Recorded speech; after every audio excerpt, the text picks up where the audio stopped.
Assalamualaikum warahmatullahi wabarakatuh. Selamat pagi teman-teman semuanya. Apa kabar? Alhamdulillah baik ya. Sebelum kita mulai pembelajaran pada pagi hari ini, kita mulai pembelajaran kita dengan membaca basmalah bersama-sama. Bismillahirrahmanirrahim. Baik, semoga dengan membaca basmalah pembelajaran yang akan kita pelajari pada pagi hari ini bisa diterima dan bisa bermanfaat buat kita semua. Nah, sebelumnya ini ada yang tidak masuk? Alhamdulillah masuk semua ya. Ya. Langsung saja kita mulai, yaitu dibuka ya bukunya halaman 15. Ya udah dibuka bukunya halaman 15 ya. Kemarin kan kita sudah membahas mengenai syariat dan hakikat ya. Ya, untuk pertemuan kali ini kita akan membahas mengenai ma'rifat. Nah, di sini ada yang tahu nggak ma'rifat itu apa? Nggak ada yang tahu? Pasti semalam nggak belajar, iya kan? Kalau belajar pasti tahu. Kalau nggak ada tahu, ya nggak ada yang tahu. Ya udah, jadi makrifat itu pengetahuan itu yang diperoleh melalui akal, sedangkan dalam tasawuf itu berarti mengetahui Allah itu dari dekat. Nah, jadi makrifat itu merupakan ilmu itu untuk mengenal Allah itu secara dekat. Nah, makrifat ini itu tidak sembarangan orang dapat mempelajarinya. Nah, di dalam buku ini kan juga ada ya pengertiannya, yaitu makrifat merupakan pengetahuan yang objeknya bukan bersifat eksoteris zahiri, tetapi lebih mendalam terhadap penekanan esoteris atau batiniah. Nah, jadi untuk makrifat ini itu pengetahuannya itu bukan bersifat dari luar ya, tapi dari batin seseorang. Seperti itu. Untuk mempelajarinya itu lebih ke dalam diri ya, ke dalam batinnya. Selanjutnya, untuk salah satu tanda bahwa seorang makrifat itu ini tercapainya rasa ketentraman dalam hati. Kan tadi untuk mempelajari makrifat itu kan dari hati ya, dari batin. Jadi seseorang itu mempunyai tanda bahwa ia itu dapat mempelajari makrifat itu jika seseorang itu merasa tentram. Karena semakin tinggi kemakrifatannya itu, maka semakin tentram juga itu hati seseorang tersebut. Nah, terus dalam Quran surat Yunus ayat 62 juga dijelaskan yang artinya, ingatlah sesungguhnya wali-wali Allah itu tidak ada kekhawatiran terhadap mereka dan tidak pula mereka bersedih hati. Jadi orang yang punya makrifat itu merasa tentram dan tidak bersedih hati. Selanjutnya yaitu tanda-tanda seseorang itu dengan kemakrifatannya. Tanda yang pertama yaitu jika disebut nama Allah Subhanahu wa taala maka dia akan merasa bangga. Sedangkan jika disebut nama dirinya sendiri itu dia akan merasa miskin. Karena apa? Karena makrifat ini tadi kan pengetahuan untuk mengenal Allah itu secara dekat.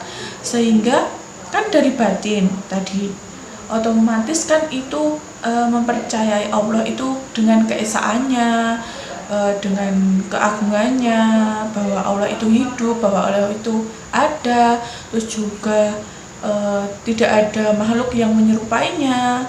Berarti kan dia sudah mengetahui itu, dia meyakini seyakin-yakinnya kan. sehingga dia bangga bahwa Allah itu kan segalanya ya. Jadi jika disebut nama Allah maka dia akan bangga, sedangkan ia jika mendengar kalau disebut nama dirinya sendiri itu dia akan merasa miskin karena tahu bahwa si seseorang ini itu bukan siapa-siapa. Selanjutnya untuk tanda yang kedua yaitu tidak mudah cemas, khawatir, dan tidak takut dengan urusan duniawi. Kan tadi udah dijelaskan dalam Quran surat Yunus ayat 62 bahwa ingatlah sesungguhnya wali Allah itu tidak ada kekhawatiran terhadap mereka. Nah, jadi orang yang mempunyai kemakrifatan itu dia tidak akan cemas, tidak akan khawatir, dan dia itu juga tidak takut terhadap urusan duniawinya. Seperti itu. Untuk tanda yang ketiga yaitu ada nih, yang dilihat dari orang arif baik saat tidur maupun terjaga hanyalah Allah, karena dia kan udah mengenal Allah secara dekat ya. Jadi di saat dia tidur atau di saat dia bangun atau terjaga dari tidurnya itu kan bahwa yang dilihat atau yang dilihat dia itu hanya Allah, seperti itu. Jadi tadi bahwa ia tidak takut dengan urusan duniawinya tersebut. Selanjutnya yaitu mengenai macam-macam makrifat. Ini kan juga ada ya di dalam buku. Ada 3 macam makrifat.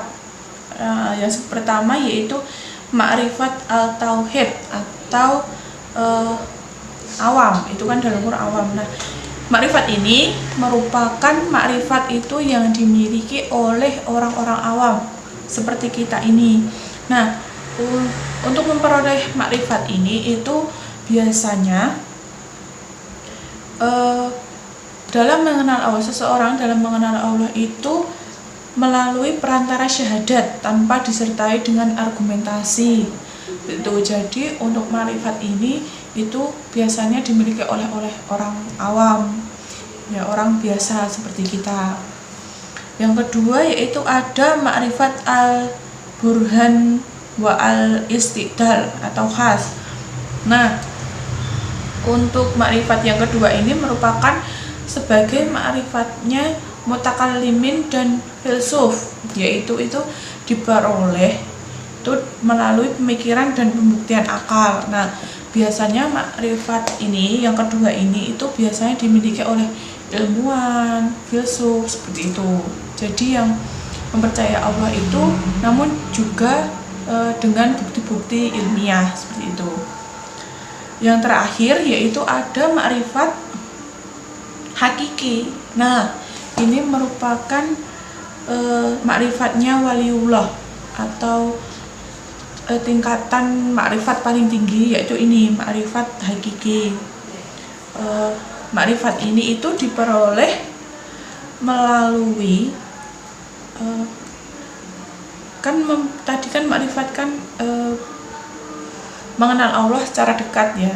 Nah, ini itu melalui sifat dan keesaannya. Untuk tingkatan ini diperoleh melalui hati nuraninya. Jadi tingkatan kemakrifatan yang paling tinggi ini itu dari hati, bahwa dia meyakini seyakin-yakinnya tentang keesaan Allah, tentang sifat-sifatnya, seperti itu.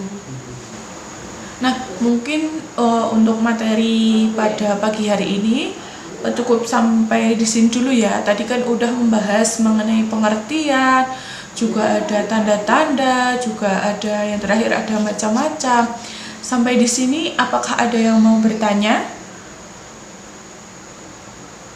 Udah paham semuanya? Ya, jadi kalau udah paham semuanya, nah untuk selanjutnya itu kan di halaman setelahnya itu kan ada uji kompetensi, yaitu pilihan ganda, uraian sama esai. Nah, itu dikerjakan untuk PR. Jadi nanti minggu depan sebelum kita lanjut ke materi selanjutnya, kita bahas dulu untuk uji kompetensi ini. Kalau kan udah ya, ada yang mau ditanyakan? Oke, kalau gitu kita cukupkan pembelajaran pada pagi hari ini dengan bacaan hamdalah bersama-sama. Alhamdulillahirabbil alamin. Baik, jangan lupa dikerjakan ya.